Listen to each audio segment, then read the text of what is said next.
이 사우디아라비아가 결국에 중심이 되는 중동의 석유에서 우리가 빼놓지 말아야 될 것이 오페크라는 조직이죠. 지금 여러분들께서 보시는 화면에 이 지도는요, 오늘날 오페크가 회원 국가에서 나오는 석유가 세계 곳곳으로 어떻게 가는지를 보여주고 있습니다. 현재 오페크 국가는 13개국인데 역시 가장 중요한 국가는 사우디아라비아죠. 이 오페크가 지금은 어마어마한 힘을 발휘하고 있습니다만은 사실 오페크가 시작된 것은 1960년이고 60년에 오페크가 시작할 때 오페크는 힘이 없었습니다. 오페크가 생긴 이유는 아주 단순합니다. 당시 세계 석유를 생산하는 국가가 좌지우지하고 있는 게 아니라 당시 이들 국가에서 석유를 개발하고 유통하던 사람들, 그 기업들이 가지고 있었죠. 우리는 그 기업을 세븐 시스터즈라고 합니다. 7개의 정유 회사들, 세계적인 정유 회사인데요. BP, 브리티시 페트롤리엄, 즉 당시에는 앵글로 이라니안 오일 컴퍼니라고 합니다. 그리고 영국과 네덜란드의 합작회사인 로얄 더치 쉘, 이 두 회사를 뺀 나머지 5회사는 미국 회사들입니다. 이 미국 회사들 5개와 이 2개 회사들 모두 7개 회사가 중동뿐만 아니라 전 세계의 석유 시장을 좌지우지하고 있었습니다. 문제는 산유국들은 그게 너무나 불만이었던 거죠. 산유국이 원하는 대로 유가를 올리거나 또는 배당금을 주지 않았기 때문에 산유국의 불만은 대단했습니다. 그래서 어떻게 해서든지 7회사가 장악하고 있는 이 석유 주권을 되찾아와야겠다 해서 만든 게 1960년 9월에 오페크를 만듭니다. 오페크의 창립 멤버는 쿠웨이트, 이란, 이라크, 사우디아라비아, 이 중동 4개국과 베네수엘라 5개국입니다. 그렇지만 오페크는 처음 만들었을 때는 그닥 힘이 없었습니다. 그리고 사실 좋아하지도 않았죠. 많은 나라들에서, 특히 석유 회사들이나 미국 이런 데에서는 오페크를 좋아할 수가 없습니다. 그런데 사실 이때 이 세븐 시스터즈의 세계 시장 장악력을 깨려고 하는 아주 중요한 인물이 한 명 있었는데요.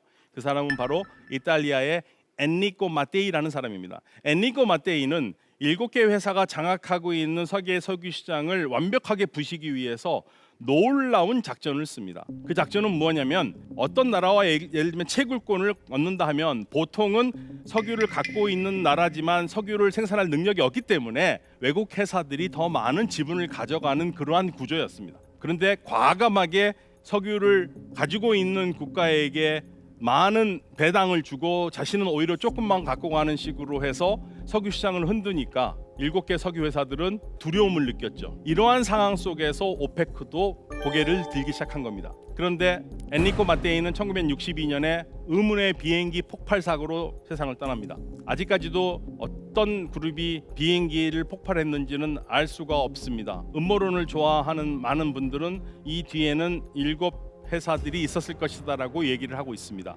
오페크가 힘을 얻게 된 것은 73년 제4차 중동 전쟁 때입니다. 73년 제4차 중동 전쟁은 이 석유를 생산하는 국가가 얼마나 강력한 힘을 가지고 있는지를 보여준 말 그대로 석유 전쟁이었습니다. 1967년에 이스라엘에게 참패를 당한 이집트는 복수를 당연히 꿈꿨지요. 그런데 사실 복수보다도 더 중요했던 것은 제3차 중동 전쟁에서 이스라엘에게 뺏겼던 시나이 반도였습니다. 시나이 반도를 완전히 다 뺏겼는데, 문제는 시나이 반도를 뺏겼다는 얘기는 무슨 말이냐면요, 한강을 얘기한다면 한강의 강 북쪽이 완전히 적국의 땅이 됐다고 생각해 보십시오. 얼마나 불안합니까? 그래서 이스라엘에게 시나이 반도에서 물러나서 그 일부분이라도 이집트에게 반환할 것을 요구를 했는데 이스라엘이 들어주진 않았습니다. 그래서 여러 가지 조건을 다 생각해 보아도 답은 전쟁밖에 없다고 생각한 당시 이집트 대통령 사다트는 사우디아라비아로 날아갑니다. 그 사우디아라비아로 날아가서 도움을 요청합니다. 우리를 도와달라. 사우디아라비아에서 나온 답변은, 좋다, 우리가 도와줄 테니까 전쟁을 길게 끌어라. 즉 사우디아라비아는 석유로 도와주겠다는 얘기였습니다. 전쟁을 길게 끌으라는 얘기는 전쟁이 길어야지만이 석유를 가지고 하는 정책에 효과가 있다고 본 거죠. 67년 제3차 전쟁 때 석유를 생산하는 아랍 국가에서도 금수 조치를 해서 이집트를 도우려고 했지만 사실 전쟁이 6일 만에 끝나니까 아무 의미가 없었습니다. 그러나 73년 전쟁에서 그러한 실수를 되풀이하지 않겠다라는 거죠. 전쟁은 시작됐고 이집트가 이끄는 아랍 군대는 이스라엘을 상대로 혁혁한 전과를 세웠습니다. 마치 승리가 바로 눈앞에 둔 것 같은 느낌이었죠. 그런데 이에 불안감을 느낀 미국에서 이스라엘에게 10일째 되는 날 무기를 공급하기 시작했고요. 그 미국이 공급하는 그날 바로 아랍 산유국들은 어마어마한 결정을 합니다. 친이스라엘 정책을 펴는 국가에겐 석유를 수출하지 않겠다. 그리고 석유를 감산하겠다라는 발표를 하면서 세계 경제는 그야말로 공포에 빠지게 됩니다. 배럴당 3달러 정도에 거래되던 석유가 12달러까지 올라가기 시작했고요. 말 그대로 석유가 이끌어온 오일쇼크, 석유 파동은 어마어마했습니다. 미국은 놀랄 수밖에 없었죠. 이 엄청난 석유를 가지고 있는 사우디아라비아 그리고 이 아랍 국가들에서 세계 시장에 석유를 내놓지 않는다. 당시 미국도 사실 석유가 상당히 많이 있었고 미국도 석유를 수출하고 있었던 나라입니다만은 미국은 경제가 계속 발전을 하니까 석유가 더 필요한 상태였죠. 그런데 이렇게 석유가 더 이상 들어오지 않는다면 그리고 또 이러한 일이 또 언제 일어날지도 모른다라는 불안감이 쌓일 수밖에 없는 거죠. 그래서 미국은 1974년 프로젝트 인디펜던스, 즉 에너지 독립 정책을 세우기 시작합니다. 이때부터 나온 게 경제 속도라는 개념이 나오고 전략의 구호들이 전 세계를 휩쓸게 되죠. 그리고 미국은 1975년에는 만약에 또 오일 쇼크가 일어나면은 미국 경제에 미치는 영향이 너무 크다고 생각을 해서 75년에는 미국 석유를 수출을 하는 것을 못하게 합니다. 즉 석유 수출 금지 조치를 취합니다. 미국에서 나오는 석유는 미국에서만 쓰는 거죠. 그리고 비축을 하는 거죠. 73년 10월에 시작된 오일 쇼크는요. 그리고 석유 금수 조치는 사실 아랍 국가들이 더 길게 끌고 가지는 못하고 약 6개월 후부터는 결국에는 해제하는 상황으로 들어갑니다. 사실 후일담입니다만은 당시 미국의 키신저 국무장관은 아랍 국가들에게 미국이 군사력을 동원할 수도 있다라는 말까지 흘리면서 석유 금수 조치를 풀 것을 요청을 했고 아랍 산유국들은 더 버티기에는 자신감이 없어서인지 더 길게 끌지를 못하고 금수 조치를 끝냅니다. 그렇지만 그 충격은 대단했지요. 어마어마한 충격이 있었고요. 전 세계 경제적으로. 그래서 미국은 74년에 들어와서 닉슨 대통령이 사우디아라비아와 아주 중요한 협정을 하게 됩니다. 이때 양국이 맺은 협정이 석유는 달러로만 거래한다는 약속이죠. 즉 73년 오일 쇼크가 불러온 어마어마한 변동 중에 하나는 바로 페트로달러의 등장입니다. 완벽하게 미국의 달러가 세계의 기축통화로 완전히 자리 잡는 그러한 중요한 순간이었죠. 그리고 미국은 75년에는 석유 금수 조치를 하면서 자국 내 석유를 시장에 내놓지 않습니다. 이렇게 이 석유가 전 세계에 미치는 영향은 어마어마했습니다. 어느 나라도 그 충격을 피해갈 수가 없었죠. 그리고 79년이 되면 중동 지역의 또 다른 격동기가 시작됩니다. 79년 2월 11일에는 사우디아라비아와 함께 미국의 든든한 우방국으로 석유 공급을 책임졌던 이란이 반미 정권으로 넘어갑니다. 이란은 사우디아라비아와 함께 미국에서 쌍둥이 기둥이라고 불릴 정도로 미국의 든든한 우방이었습니다. 그러나 79년 2월 11일 이슬람 혁명이 성공하면서 친미 세속 왕정이 반미 이슬람 공화정으로 바뀌면서 미국은 그 쌍둥이 기둥의 한쪽을 도려내야만 되는 상황이었습니다. 그리고 79년 12월 24일에는 소련이 바로 이란 옆에 붙어 있는 아프가니스탄으로 침공합니다. 이에 미국은 많은 석유들이 미국으로 들어온 석유들이 유통되는 페르시아만의 안보가 걱정이 되는 거죠. 그래서 80년 1월 23일에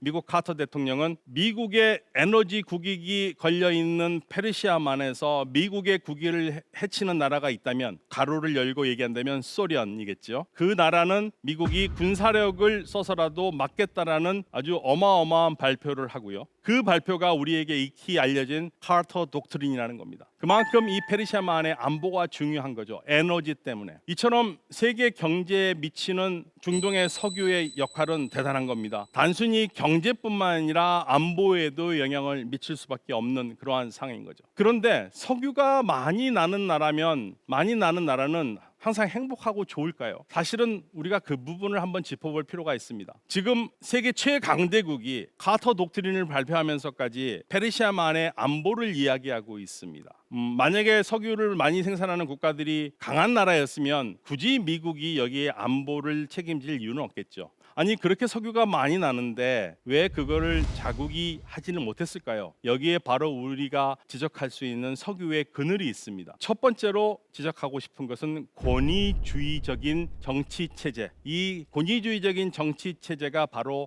이 석유의 산물입니다. 중동의 석유는 이 석유가 있다라는 것을 알아채렸고 이를 발견하고 생산하고 유통하고 심지어는 소비하는 대다수의 사람들까지 이건 다 석유의 목이었습니다. 석유를 갖고 있는 국가가 석유를 스스로 발굴할 능력이 되지는 못했습니다. 석유를 개발하는 회사에게 돈을 받으면서 이 돈으로 정권을 유지해온 거죠. 그리고 이 돈은 통치자의 돈으로 여겨졌습니다. 만약에 우리나라에서 석유가 난다면 그거는 우리가 대통령의 돈이나 어떤 특정한 사람의 돈으로 얘기하지 않을 겁니다. 우리의 국부라고 얘기를 하겠죠. 그러나 이쪽 지역에서는 통치자의 자금이 되었고 통치자는 그 돈으로 자신의 권위주의 정권을 이끌어가는데 이 돈을 아주 효과적으로 썼습니다. 따라서 이 석유가 나오는 나라일수록 권위주의가 더 오래 갈 수밖에 없는 구조가 지속되었고 이것은 석유의 그늘입니다. 또 다른 측면은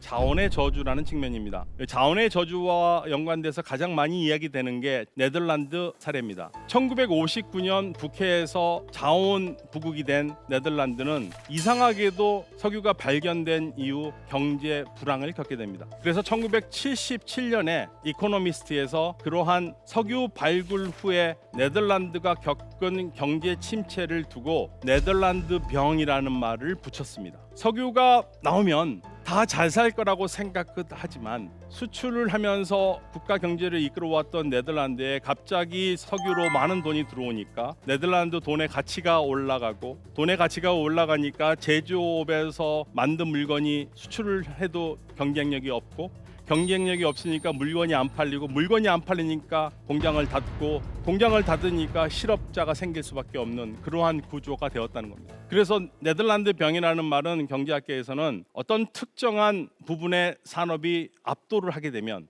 예를 들면 자원이 너무 많이 발견이 되면 오히려 경제가 발전하기보다는 궁극적으로 퇴보할 수밖에 없는 그러한 현상이 일어난다. 그 부분을 보여준다고 얘기합니다. 그래서 네덜란드 병이라고 합니다. 그런데 중동은 자원밖에 없는 곳입니다. 자원밖에 없는 곳이기 때문에 어쩌면 네덜란드 병처럼 다른 산업이 죽을 일은 없겠지요. 그러나 여기에는 어쩌면 더 큰 문제가 있을 수 있습니다. 그 문제는 무엇이냐면 바로 자원밖에 없기 때문에 이 자원의 시장 가격에 따라서 국가 경제가 좌지우지 된다는 얘기입니다. 그래서 중동의 많은 국가들은요 다른 사람이 없기 때문에 자원에만 의존하기 때문에 내년 예산을 세울 때 가장 중요한 요소는 내년 예상 유가입니다. 내년의 유가가 얼마로 예상을 했는데 그거보다 유가가 더 오르면 국가 경제는 고맙고요. 떨어지면 국가 경제는 힘든 겁니다. 세금으로 국가를 운영하지 않기 때문에 그런 거죠. 바로 여기에 자원의 문제가 있는 거죠. 그리고 이 자원이 언제까지 계속 나올지도 모릅니다. 그리고 또 세계에서 이 자원을 언제까지 이렇게 요구할지도 모릅니다. 그래서 이 석유의 그늘이 깊을 수밖에 없습니다. 그리고 오늘 바로 이 지점에서 바로 그 지점이 우리가 이 강의에서 살펴보는 중요한 지점이기도 합니다. 또 석유가 나오면 나올수록 문제가 되는 부분이 여성 문제입니다. UCLA의 마이클 로스라는 교수는 왜 같은 이슬람을 믿는 나라인데 튀니지 같은 나라는 여성이 자유롭고 사우디아라비아 같은 나라는 여성이 그렇게 부자연스러운 삶을 사는가에 대해서 궁금함을 가지고 있었습니다. 많은 사람들이 이건 이슬람 때문이라고 그러는데 로스 교수는 그게 이해할 수가 없었습니다. 아니 이슬람이라면 튀니지, 사우디아라비아 이런 나라들이 다 이슬람인데 왜 이렇게 편차가 많이 나냐 이겁니다. 그래서 로스 교수는 이 중동 지역의 경제를 보았는데요. 그래서 놀라운 답을 내립니다. 결론은 자원이다. 자원이 없는 나라, 예를 들면 튀니지 같이 자원이 없는 나라는 인력에 의존하는 경제로 발전할 수밖에 없는 겁니다. 그래서 가장 값싼 노동력인 여성을 사회로 끌어들여서 공장에서 일을 하게 하고 공장에서 일을 하면은 그리고 여러 회사에서 일을 하면 여성들이 무엇을 배우냐면 남성들과 어떻게 사는가를 배우게 됩니다. 사회생활을 하게 되고요. 사회생활을 하면서 돈을 벌고 돈을 버니까 좀 더 상승 욕구가 있으니까 공부를 하게 되고 공부를 하면서 사회로 진출하는 거죠. 놀랍게도 우리나라는 지금 튀니지를 우리보다 못 사는 후진국으로 생각하지만 여성의 사회 참여율을 보면은 우리는 튀니지보다 후진국입니다. 사우디아라비아나 쿠웨이트나 이렇게 산유국들, 우리가 흔히 아는 자원부국들은 전혀 반대의 문제가 생깁니다. 여성들이 굳이 사회에 나가서 일할 필요가 없는 거죠. 자원으로서 많은 돈을 나라에서 주니까. 그리고 그럼 여성들도 나와서 일을 시킬 수도 있겠지요. 예를 들어 정유공장 같은 데서 일 시킬 수도 있겠지만 우리나라에 지금 울산에 가보시면 정유공장에 여성들 찾아보기 어렵습니다. 전통적으로 정유공장에서는 큰 힘을 많이 필요하는 일을 했기 때문에 여성들이 고용할 메리트가 없는 거죠. 그리고 사실 정유 공장들을 비롯해서 석유 관련 산업이 고용을 창출하는 산업이 아닙니다. 대체적으로 전문가들은 석유 산업은 금융 산업이라고 얘기를 하고 있습니다. 인력을 고용을 많이 하지 않습니다. 자, 그러면 나라에서 돈을 주고 남편이 돈을 벌어오면 여성들이 하는 것은 그 돈을 가지고 아내로서 남편을 잘 보살피고 엄마로서 아이들을 잘 보살피고 딸로서 부모님을 잘 모시는 그러한 전통적인 삶을 가정에서 이끄는기 때문에 사회에 나올 필요가 없는 거죠. 그래서 마이클 로스의 결론은 무슬림 사회의 남녀 평등 문제의 가장 중요한 요소는 이슬람이 아니라 자원이라고 얘기를 하고 있습니다. 이 역시 자원의 그늘이지요.